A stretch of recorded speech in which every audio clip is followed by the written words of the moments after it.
Good afternoon and welcome to lesson number 19, where we shall continue to discuss sequence control. Today we will discuss a scan cycle, that is, a scan is a program execution.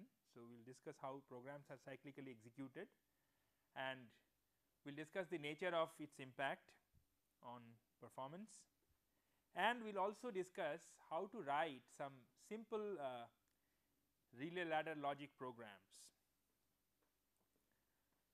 So, as usual, we view the instructional objectives first. After today's lesson, one should be able to describe a typical program scan cycle, that is, describe what takes place, how the program works cyclically, would be able to explain the impact of this kind of execution on the control performance, typically on the fastness of response, that is, how fast the programmable logic controller responds to changes in inputs with changes in output. Then we will go on to describe the basic elements of a typical relay ladder logic program. Today we will look at the very simple elements of the program, and in future lectures we shall go on to see more advanced programming elements. And finally, we will take two of the simplest examples and see how exactly a relay ladder logic program segment could look like, and also would learn to interpret a particular RLL program. That is, if we are given an RLL program, then we have to know what it means and how the inputs and outputs will change with time. So, we will do that. So, that is the agenda today. Having said that, we continuing on the same note from the last lesson. If you recall, in the last lesson we had ended at a point when we had listed some of the hardware elements of a PLC system, namely backplane, CPU, memory, the different IO modules, wiring, programmer, man-machine interface, etc. So, today we take a software focus and start looking at how the basic program execution goes in a PLC. So, this one, obviously, like in most control programs, a PLC program also works cyclically. So, as it happens, so basically these are actually so this is one view, say view A. In view A, we are indicating that the program simply works cyclically. So, this program, which is a set of statements, execute cyclically, that is, the execution begins here, then next statement and so on till the last statement, and then again the first statement will be executed. Now, what happens within this overall program box? That is, what are the functions which are carried out in the program? So, as we all know that PLCs are real-time embedded systems. They are reactive in the sense that they accept inputs from the external world and produce outputs which go to the external world, namely the machines. So, obviously, the program has to be always aware of what changes are taking place in the external world, namely the various variables that are being controlled in the machines. So, a typical program cycle includes 3 steps. First is, so this is an expanded view of A, namely B, which shows that typically 3 activities take place during a program execution. So, for the first one is read all inputs. Mark the stress on all, which means that it is not that, so initially it means that initially all the inputs are read one after the other and their values are stored, and then the execution of the logic begins. So this is a major difference with any standard program which you could write in a microprocessor. In a microprocessor you could write a program where the various processing statements, addition, subtraction, multiplication, comparison, whatever you have, you could intersperse them with the input and the output statements, but typically in PLC execution that does not take place. So in PLC, presumably because of the fact that initially the PLC programs, there is always a stress on keeping things simple so that errors do not occur. So at the cost of some flexibility of programming, we are intending to achieve some simplicity, and that is a sound strategy provided performance is not affected. And in this case it happens that typical microprocessors statement execution times run in microseconds, while with PLCs the kind of things that we are trying to control are either mechanical or thermal or chemical, so their time constants are usually so large that this subtle difference between reading all the inputs at one time makes hardly any effect.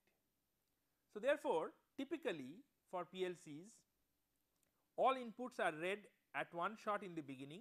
At the beginning of the scan cycle, one cycle of these 3 steps would be called a scan cycle. After all inputs are read, the program logic gets executed. Now during the execution of the program logic, various outputs are produced. So it so happens that as outputs are produced, they are written to some temporary memory, but just like inputs are read at the same time, similarly it's not that whenever some outputs are produced and some output values are stored in memory, they would be going to the external world. That does not happen. So after all the logic of the program is executed, at the end all the outputs are output values which go to the external world in the sense of various switches, motor starters, lamps, indications. They are all updated at the end of the cycle, and then the cycle repeats, namely the next cycle of inputs are read.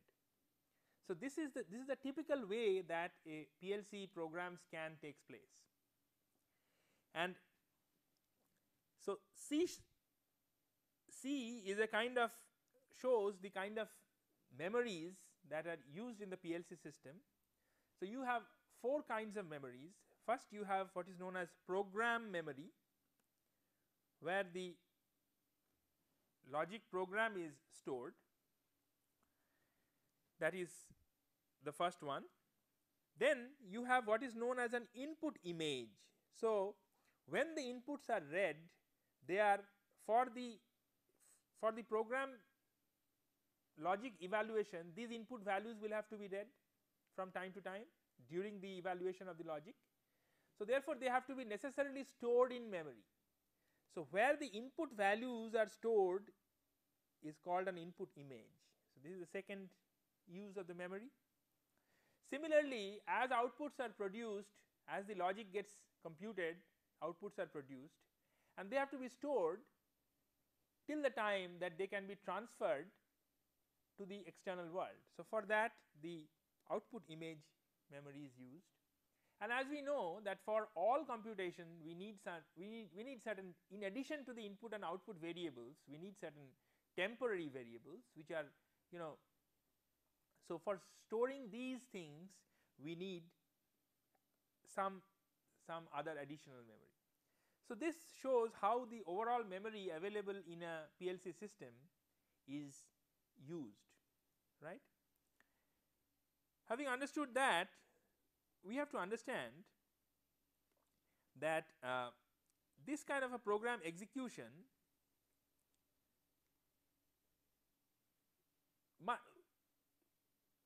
we are in this figure, what we are trying to show is that many times it will happen that the if you let's first look at the, if you have to understand this diagram, before that we have to understand a typical PLC hardware organization. So what happens is that in a PLC, the various units, this we did not discuss in the earlier lesson. So the various units are actually organized as modules. So you have what is known as racks. So this is one module.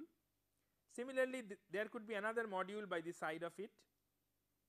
So this is one module. This is another module. Similarly, so this could be the main processor module.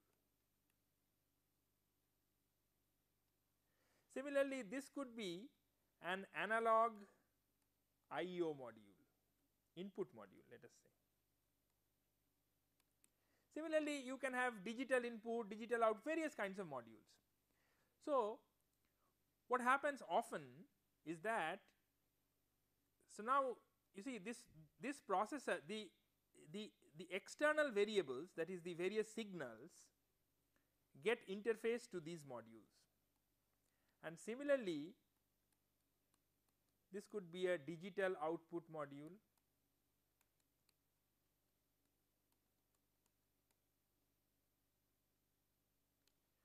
So what happens is that these external signals are, these modules are again self independent, they are as such independent circuit boards. So they often have processors on them.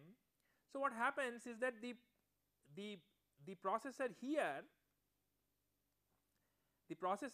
actually what happens is that here is a board, suppose we are taking, so you have all the circuitry here. In this side the physical signals are interfaced, physical or field signals,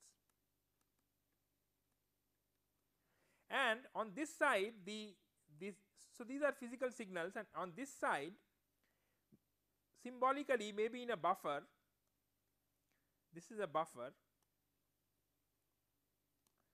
the values of these signals are stored.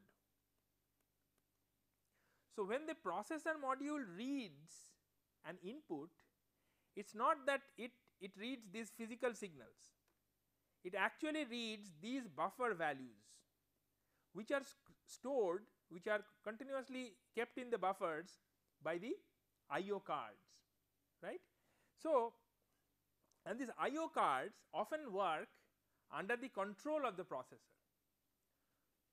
It may work at the control of the processor, or it may continuously, or it may work independently cyclically itself, right. So all these IO cards are actually there is what is known as, that is what we referred to in our earlier lecture as a back plane or a bus, back plane or bus, which is nothing but a set of conductors to which all of these are connected. So when I say that a processor reads an input, it actually reads these buffer values over the bus. So actually two activities keep on taking place. The first one is that the physical signals keep getting transformed from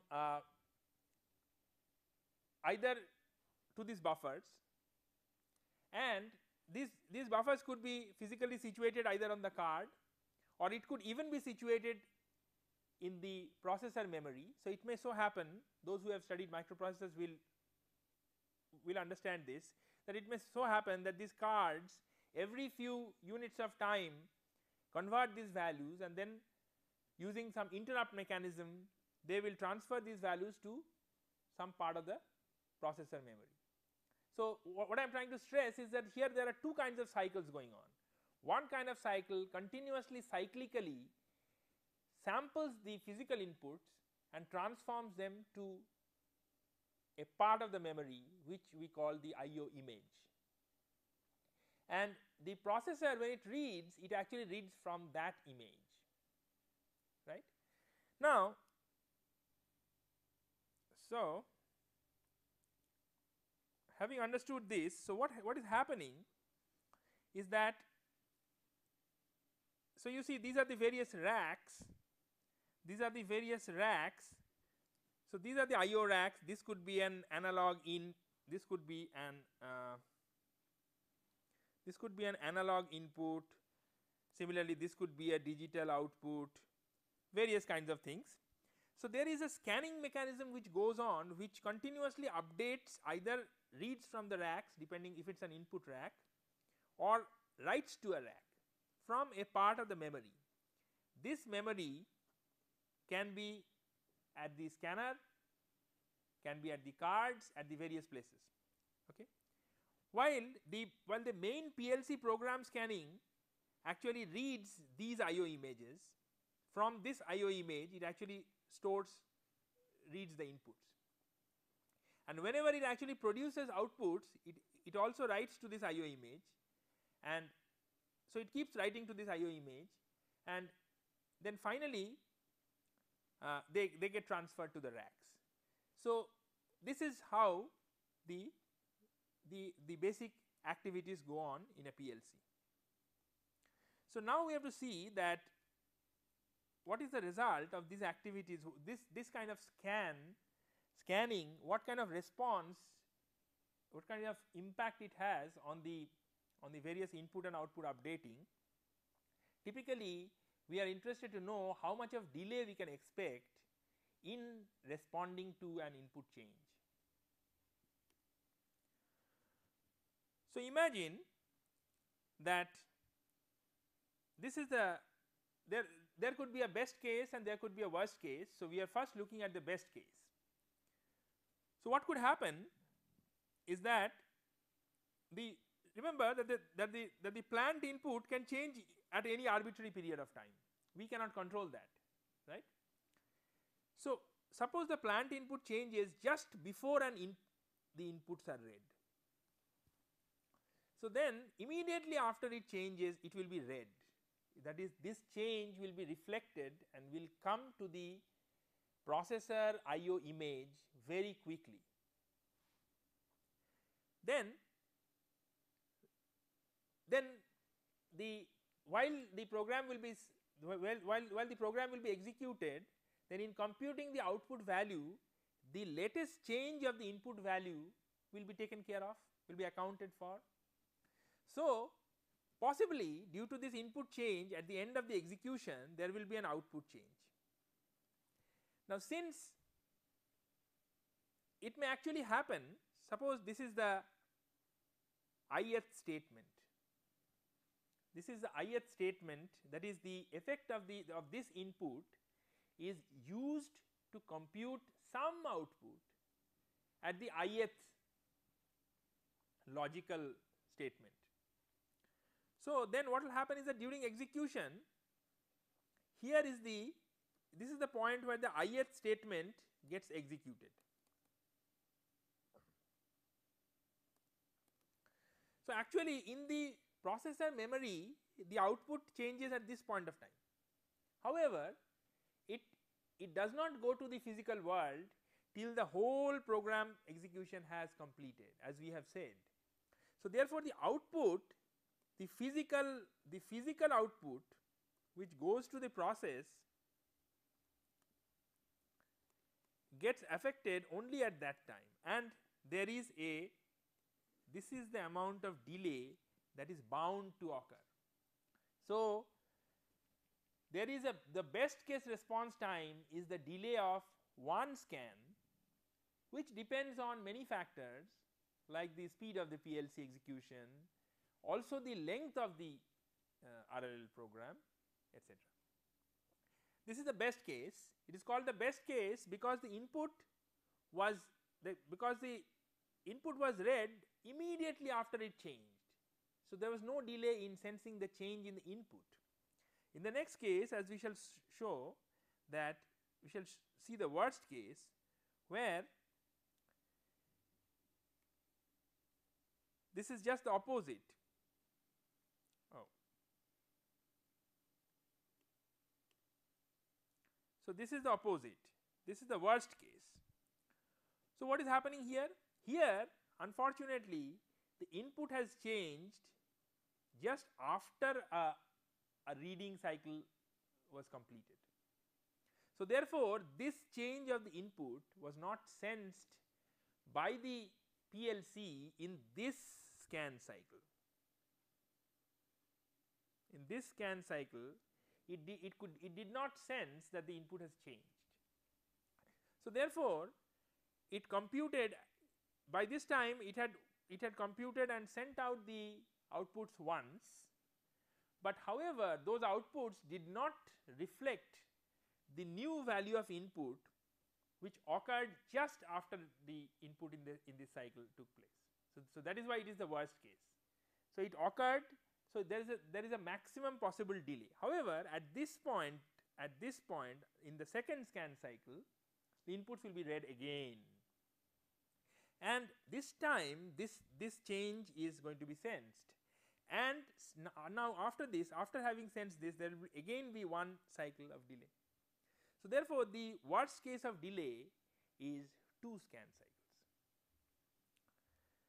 So, that is why depending on the kind of response time, one has to decide based on an application whether such delay times are acceptable or not. So, we shall see that in certain cases these such delay times may not be acceptable, in which case you have to take additional measure, in the sense that you might put additional cards or additional hardware for taking care of them. So, this is a case where you get very fast pulses and one has to count those pulses. So, in this case what we see is that suppose the one scan time is this much. If we have to count the number of pulses which are arriving on a pulse train, typically such pulses come from shaft angle encoders. If we have to count them using the PLC itself, then if we can see that if the pulse trains are slow enough, that is the pulse width are sufficient, then for this width of the pulse train all the level changes will be sensed. So, we are essentially going to count the number of pulses by counting the number of level transitions. So, then our count is going to be correct, and if we compute the speed based on that, the value of speed we get is going to be correct, and so will be our control. On the other hand, if we increase the speed, in which case the pulses will be of shorter duration and they will arrive faster. So, we will see that most of them are still being sensed, while suddenly one pulse is missed.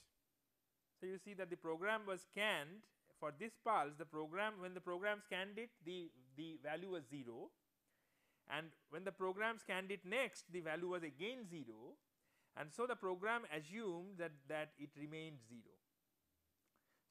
So, one that it went up to 1 in between and came down is not will be, the program will be unaware of that, and therefore there will be perhaps a small delay in the computation of the speed. If you have faster pulses coming out, still faster, then many such pulses will be missed. For example, this one, this one, this one. So, it will be more of a chance to see when, for example, this pulse will be counted, this pulse will be counted. So, you will get, you will get drastic. For example, in this pulse, actually what will be inferred, when it was sensed here, it was 1, when it is sensed here, it is also 1. So, therefore, it will be assumed that it continued at 1. So, the inferred pulse is going to be, in this case, the pulse count will be severely wrong.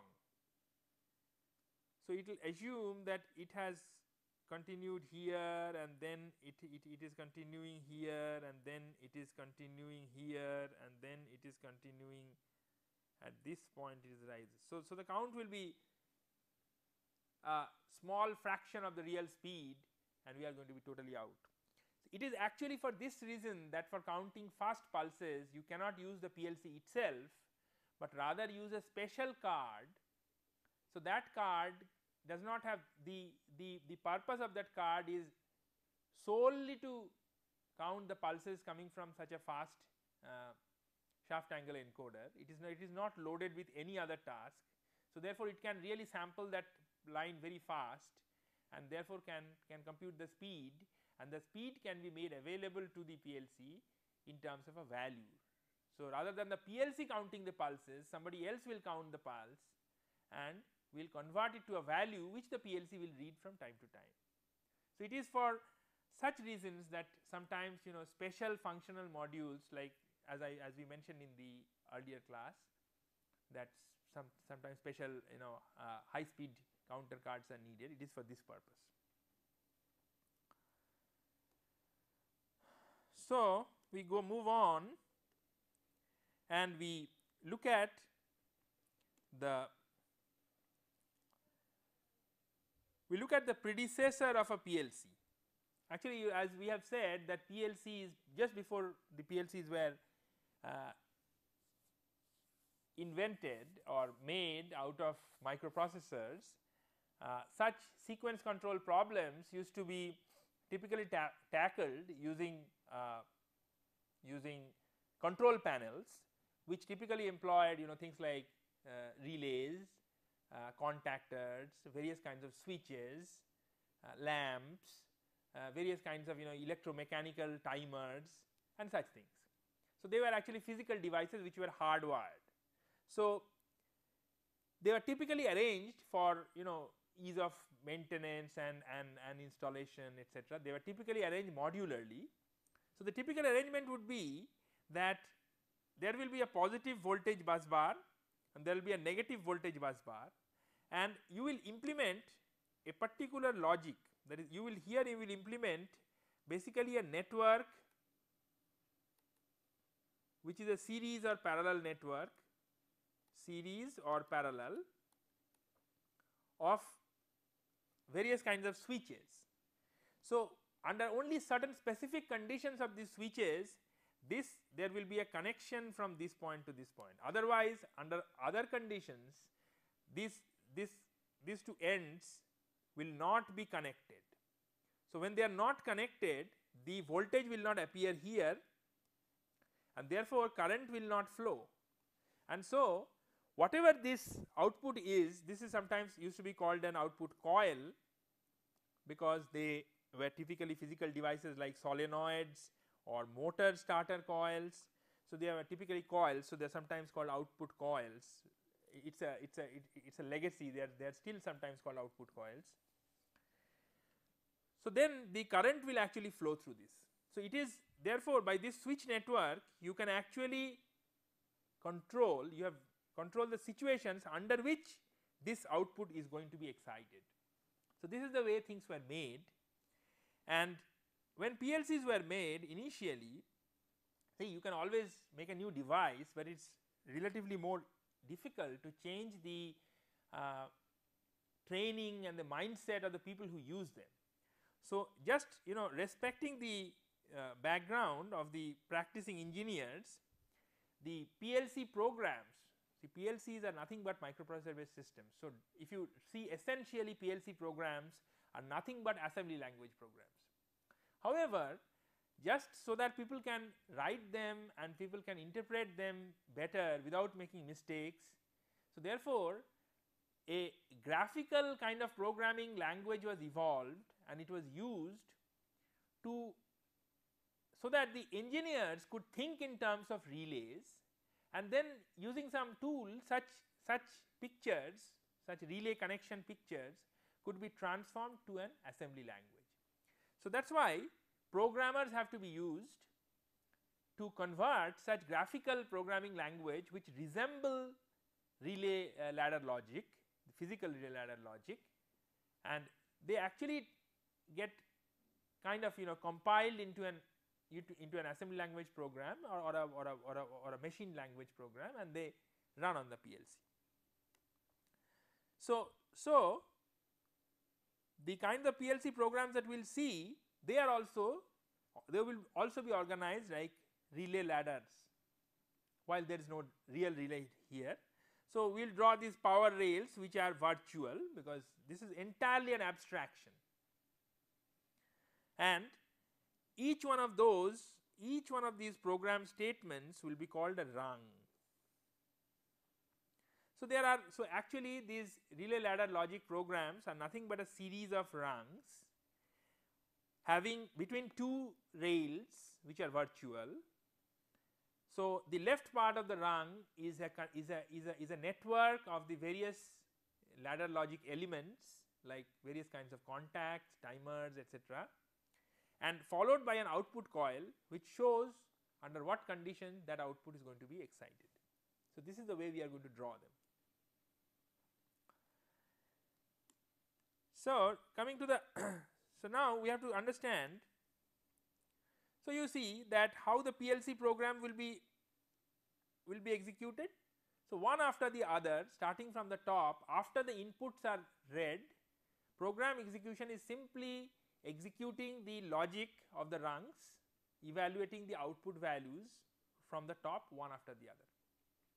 So typical program flow is from the top. These are individual rungs.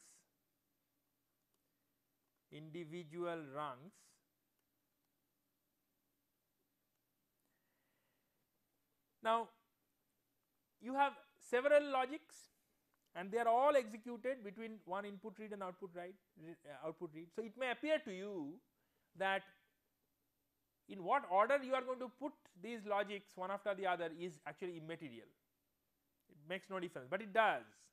For example, imagine that you are, sometimes what happens is that when there is a very complex logic, then you sometimes break up that logic into several parts. So what happens is that initially you evaluate some small part of the logic, you compute some value, then you use that value and you put it in another expression and then evaluate something else. So it may happen that finally we want to compute the final output. The final output can be computed based on some intermediate result D, which can be computed in terms of some intermediate result C, which can be computed in terms of B, which can be computed in terms of A, and finally the input, A can be computed in terms of the input. So you have essentially broken up the logic into these 5 different steps. Now if you write it like this as we have shown, then what will happen is that first, suppose the input is read, which is supposed to cause a change in the output. Now note that these are actually nothing but internal variables. These D, C, B, A, these 4 are just internal variables. They are just memory variables. So when you will evaluate output, you will use the old value of D, which was computed using the old input. So therefore output will not change in this cycle. However, similarly C will not change because and D also will be updated because we will use the old value of C. Similarly C will not be updated, similarly B will not be updated. However, A will be updated because now you have got a new value of input. In the next cycle, this changed value of A will cause a change in B, while C and D will still remain, C, D and output will still remain unchanged. So in this way, just because we have organized these programs in this fashion, we will get a 5 scan cycle delays between an input read and an output change, which is completely unnecessary, because if we had organized it in a slightly different way, then what would have happened? Suppose we just invert the order. Then in the first cycle, input will change A, so A will get changed in the first cycle. Now when we evaluate the second one, we contain the new value of A because we are taking it from the memory and the memory has been updated. So, and similarly, when B is updated, C will be updated, when C is updated, D will be updated, and so in the first cycle itself output is going to be updated. So, this is something to be remembered, that the program flow should represent the actual flow of logic, that is what causes the other when one is developing relay ladder programs. So, now let's look at some of the elements which occur in a relay ladder program. So, the simple elements of a relay ladder. Today we will look at, there are various kinds of elements. Today we will look at three kinds of elements, namely we will look at the, as we have already seen, that there is an output coil at the end, and we have also seen that it is like two rails, then some logic, and then finally an output coil. So, this is logic. Now, today we will study where the logics are just made of some input and output contacts. In fact, they can be made of many things.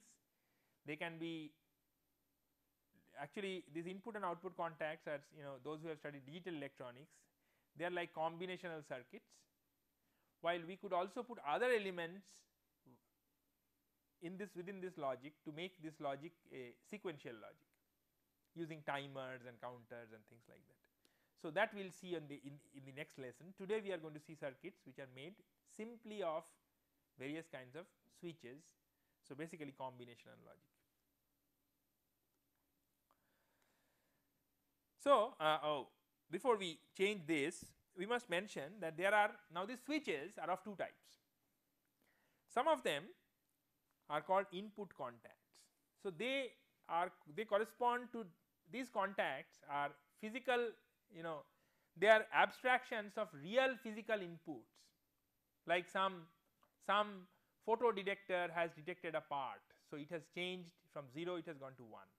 So, that one of the, so an input contact will correspond to the physical photo detector device.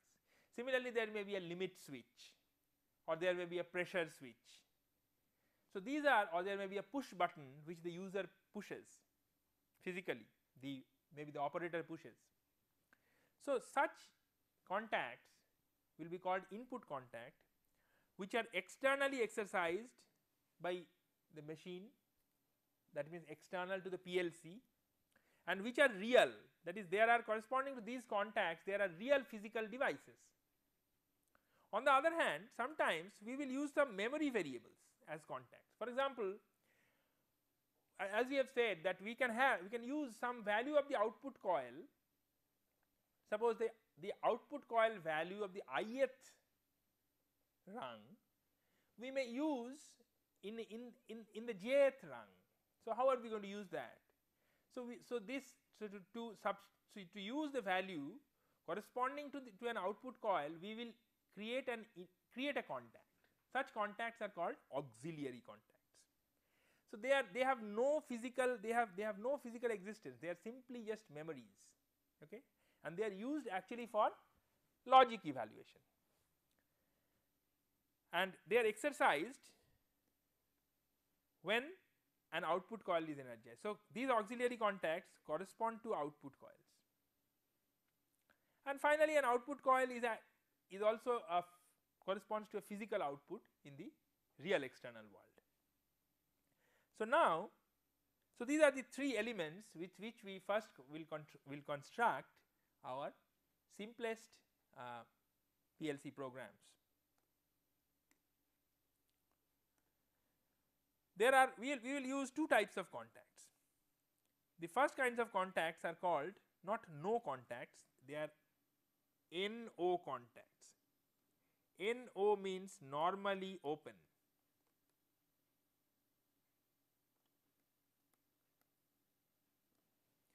Similarly, so this means that when these contacts are not energized, or they are in the, they are unexcited or de-energized states, then these contacts should be assumed to be open, because we always interpret PLC logic as if some switch is going to open.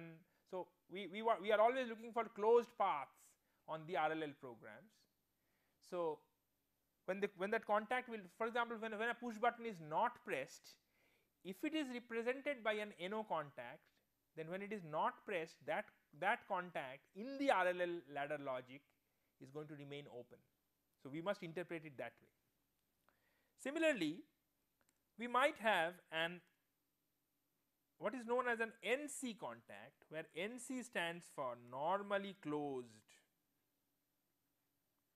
So, the same push button, if we represent it by an NC contact, then if the push button is not pressed, that is when it is not excited, that contact will remain closed. So, we must interpret it that way in the PLC logic when we try to see whether there is a continuous path from the positive rail to the output coil positive end. So, it is open when energized and it is closed when de-energized. Now, we will look at a very simple example. This is an example which is it's a simple version of an example which is used typically for, let us say, motor control. So, imagine that we have a motor and we want to, there are two push buttons.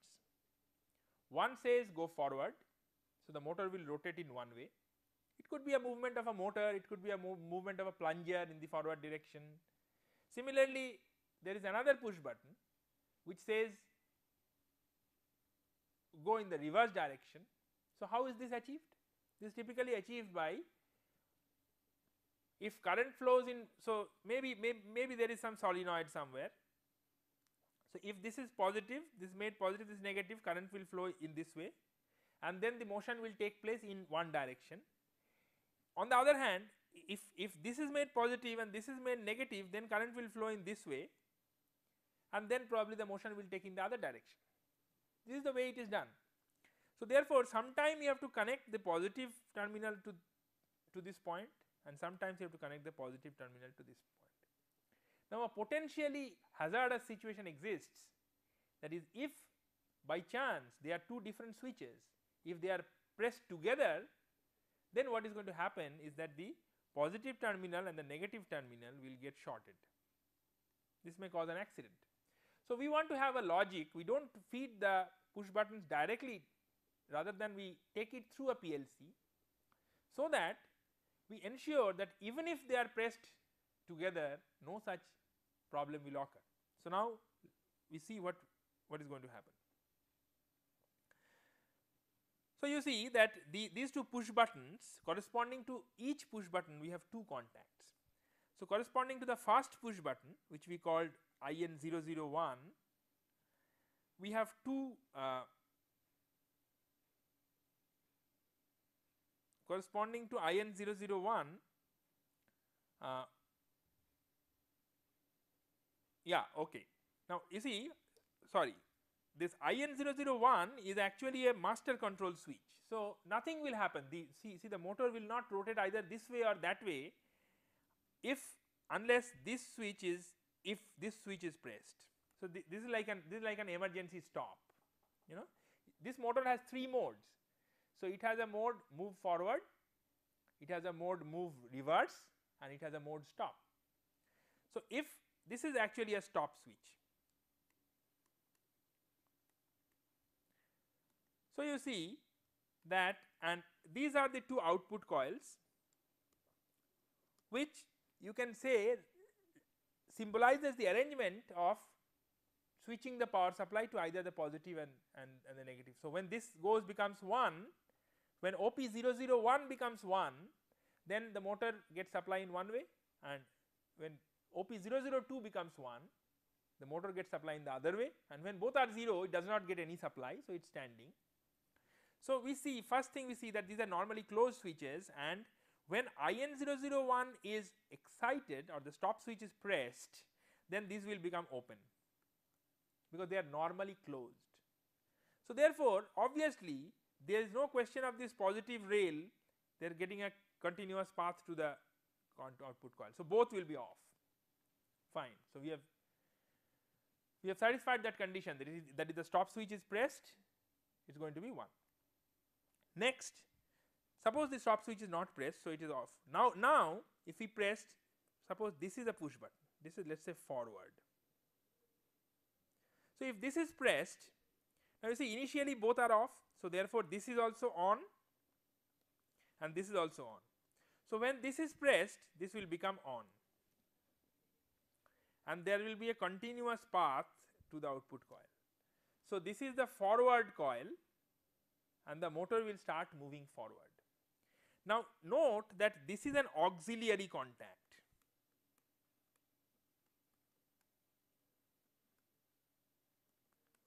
So the moment this gets supply or becomes 1, this is going to be excited. So this will be closed. Now even if you remove this switch, it is a push button. So you have to press it and then you can release it. You can't keep holding it. So you press it once and immediately, even if you leave it, the motor will keep running. That's the arrangement that we have to make. So that is made by this parallel path. So after this has become on, even if this becomes again this becomes open, there is still a parallel path and that parallel path is this one. So this forward coil continues to get supply and the motor continues to rotate. Now in this position, while the forward coil is on, suppose somebody presses the backward coil or the reverse coil, what is going to happen? So then this will become on, but interestingly nothing will happen, that this coil will actually not get supply because of this one, which is another auxiliary contact. So whenever this is on, this becomes excited and this becomes open.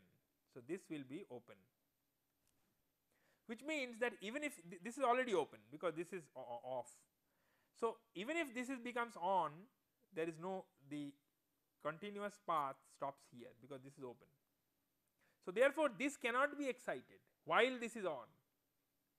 If you have to excite it, you have to first press the stop switch, by which both will become off. This time you can press this one, then this will become on, and similarly when this is on you cannot press, you cannot make this one excited. So this is a standard forward reverse interlock which ensures that simultaneously you cannot command the motor to move both ways. Before we end, let's look at another example. So what are the elements? So the elements of the example are the IN001, which is the stop push button, IN002, which is a forward run push button, IN003, which is a reverse run push button, and the output coils are forward starter and reverse starter, and the auxiliary there are auxiliary contacts NC and NO also corresponding to these. So there are NC, there is one NC and there is one NO. Oh, I am sorry. Anyway, that we have studied. So now let us look at the second example. This is our old die press and we know its behavior. We have seen it in the earlier lesson. So now we have to design a controller for it, a control logic for it, such that whenever a die is, that is whenever some switch is, master control switch is pressed, it keeps on going through a cycle. Okay. So so we will see its simplest version. So it's very similar to the forward reverse control, because here also there is a forward reverse motion. Only thing is that so you have a master control switch again. So if the master control switch is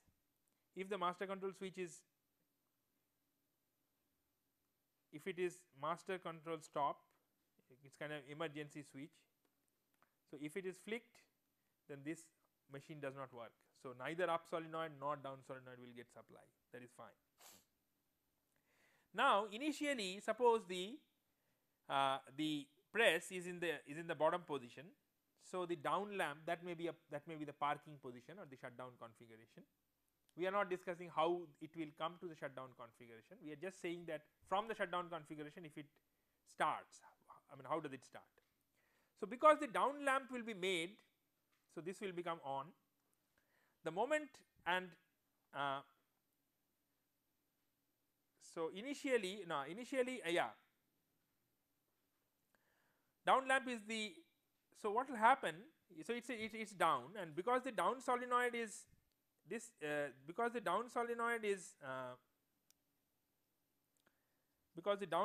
is off, so therefore this actually is, we should have this as an NO contact. So then this will become on, it will become no, it will become no, oh right, so right, correct, it is an NC contact. This down solenoid is off, so therefore it's closed. So when the down lamp is closed, immediately the up solenoid will get supply.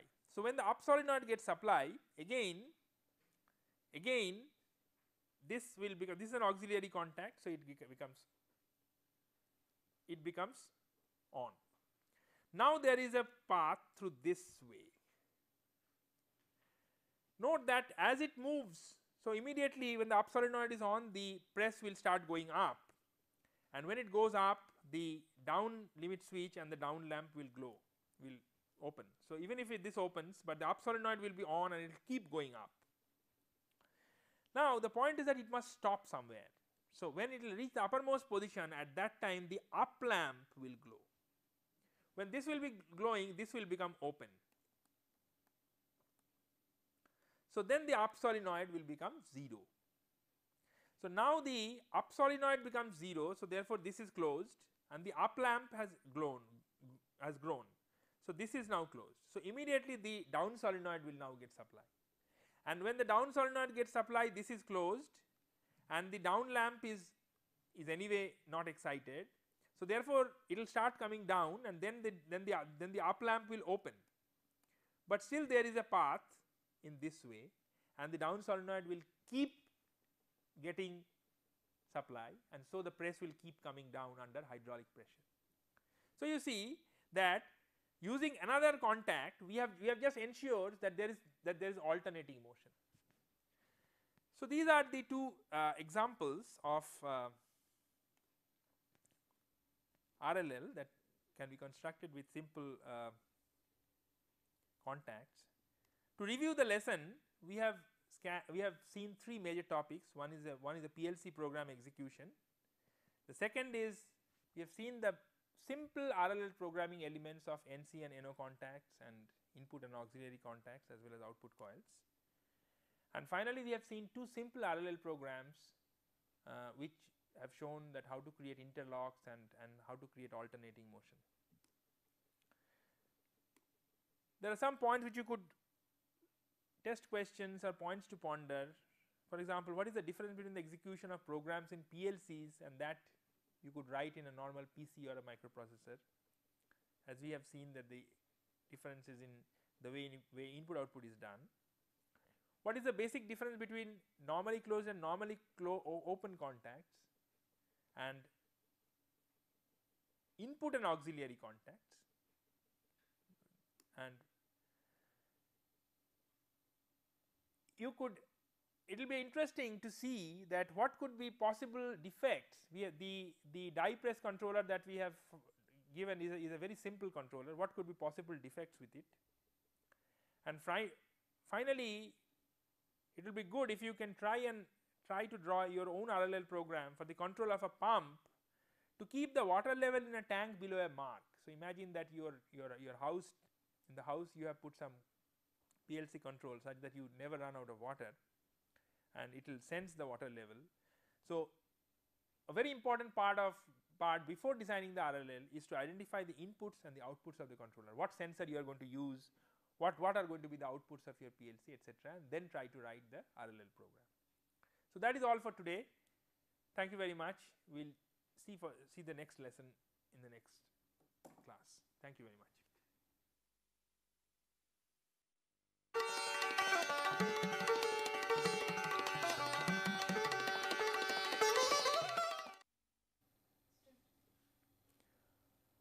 Welcome to today's lesson, which is lesson number 20 of the course on industrial automation and control.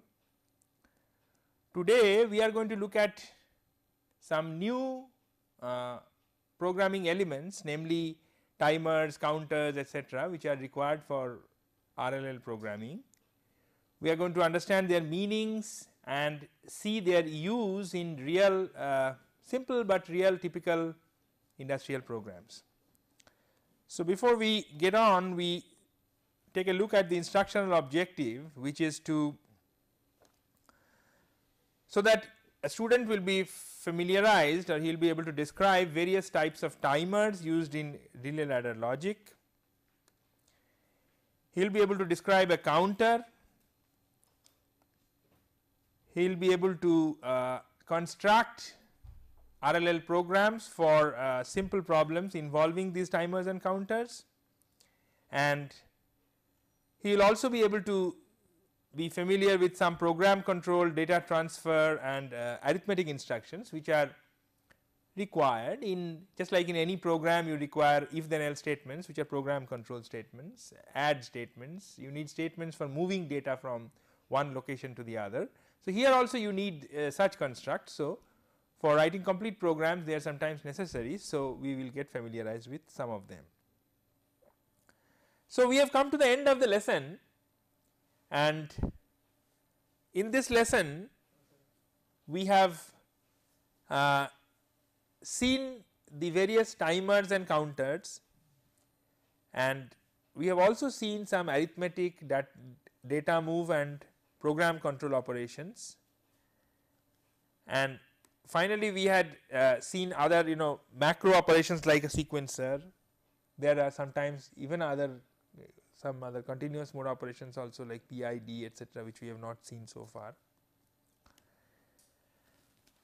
So, coming to the end, we have the usual points to ponder. For example, you could try to modify the die press controller such that a delay is introduced between, that is, after the master control switch is put on and the up solenoid goes on, there is a delay. You can try to put that by modifying. Similarly, you could also modify the die press controller such that the number of die press cycles is actually counted. So, you say that after every 1000 presses you want to stop the machine and you want to maintain the machine.